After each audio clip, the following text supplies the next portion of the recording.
Shabbat Shalom and Chag Sameach.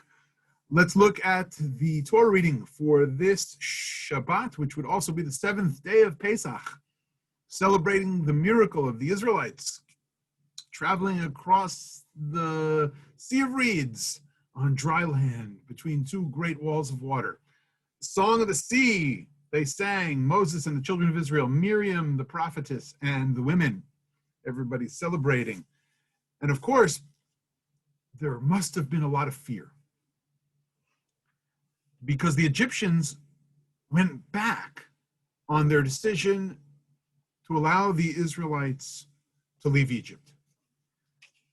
God's hand in history was not definitive until this very moment, that the chariot's wheels were spun right off the vehicles of their military might. It wasn't just that the water closed in on the Egyptian soldiers. Chapter 14 of Exodus, before the Song of the Sea that describes the victory there at the sea, says the following: the Egyptians reconsidered. The Egyptians went back on their promise. The Egyptians recanted. They said, how could we let the Jewish people leave? Our slave labor is gone. What kind of tyrants are we, letting the Jewish people go? Verse 23 of chapter 14 says it clearly. Vayirdefu Mitzrayim, vayavo achareihem. All Egypt chased after the Jewish people, not just the soldiers. But then it gets into the details. Kol sus paro richbo ufarashav. Pharaoh, his horse, all the chariots, the horsemen, into the midst of the sea. El tochayam. God looked down. Vayashkef Adonai el machane Mitzrayim. God looked down into the camp of Egypt. And with that phrase, we get a little bit of a hint that God's not just looking at the chariots of Egypt or the horses or the soldiers. God's looking at Machane Mitzrayim, the civilization that Egypt had established on the face of the earth, in the Nile Delta. And they could no longer be suffered. They could no longer be tolerated by the God of Israel, the God of justice, the God of ultimate morality. Vayasar et ofan markavotav vaynahagehu bichvedut. God removed the wheels of their chariots and let them sink into the seabed of history. God let the Egyptians sink, spun their wheels right off. Here's what Rashi says. Vayasar et ofan markavotav. And he spun the wheels off their chariots. Mikoach ha'esh nisrafu ha'galgalim. God was so on fire, literally, figuratively, that God's fire burned the wheels. Despite being in the sea, near all that water, God's fires wreaked havoc on the machines of war that the Egyptians rode. V'hamarkavot nigrarot, the chariots were dragged along. V'hayoshvim behem na'im, and those who sat in them were shaken all about. V'everehen mitparkin, and their limbs and their bones became dislocated and broken. This was the kind of war, the kind of battle that God was willing to wage for the Jewish people, because God looked back at Machane Mitzrayim, that Egypt of that time, that tyrannical and oppressive civilization. God indeed thrust the Egyptians into the sea. He broke their chariots to pieces symbolically, and the Egyptians looked about them and they said, Vayomer Mitzrayim, Egypt said, Anusa mipnei Israel. We must run before Israel. We must flee Ki Adonai nilcham lahem b'Mitzrayim, because God is truly waging war against Egypt. Not, in this case, for Bnei Israel, for those Jewish people, those particular souls, people who needed to get to the other side. God is waging a war on Egyptian civilization. Rashi says it's clear that he didn't mean those particular Egyptians were overcome in the sea, though the soldiers were indeed.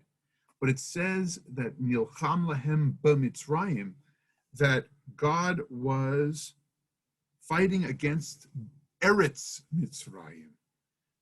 Shekashem she'elu lokim alayam, just as those Egyptians were being stricken at the sea, kach lokim otam shenisharu b'Mitzrayim, be'eretz Mitzrayim. So to all of Egypt and the Egyptians were indeed stricken by God. Here we have thesis and antithesis.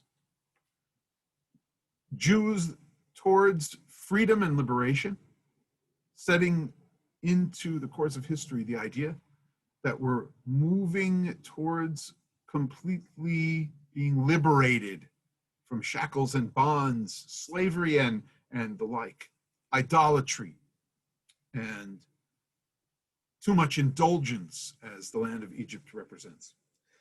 But that liberation we're headed for is not completely anarchic. It's not anarchy.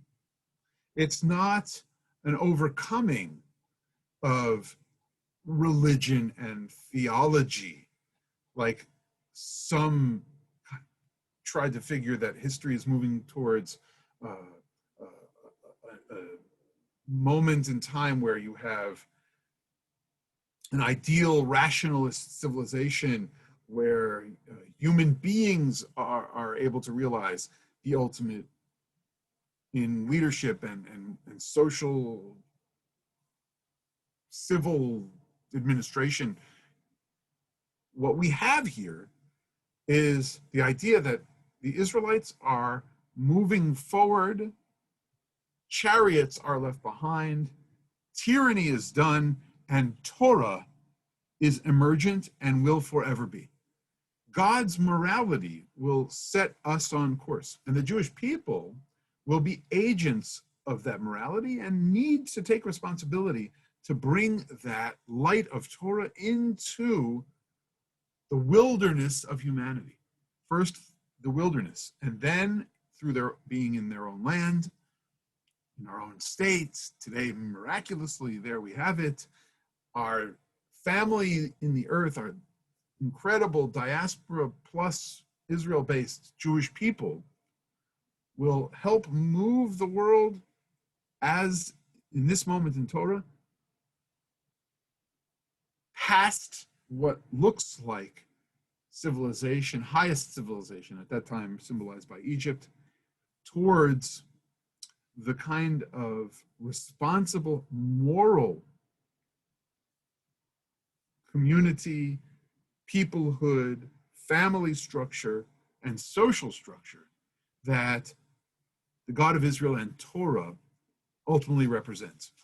That's why so foundational are ideas of the Jewish scriptures in setting up civilization, that there needs rejection of Egypt at this very moment before the miraculous deliverance of the Jewish people to the other side of the sea.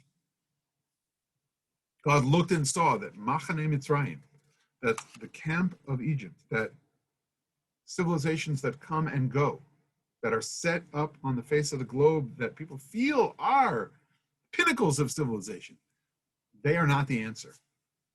The answer is the Jewish people and Torah will ultimately be the vehicles through which we progress and create righteous civilization. Now, that doesn't mean we don't have a responsibility to clarify what is the essence of Torah?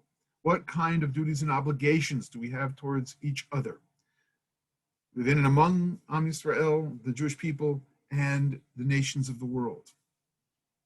What ideas and what foundational laws need to be kept in order to appreciate the structure and the potential of creation itself. These are very important debates that begin on the other side of the Sea of Reeds. Of course, it all starts with joyous celebration and song as Moses and Miriam lead the children of Israel in singing and recognizing God is on our side.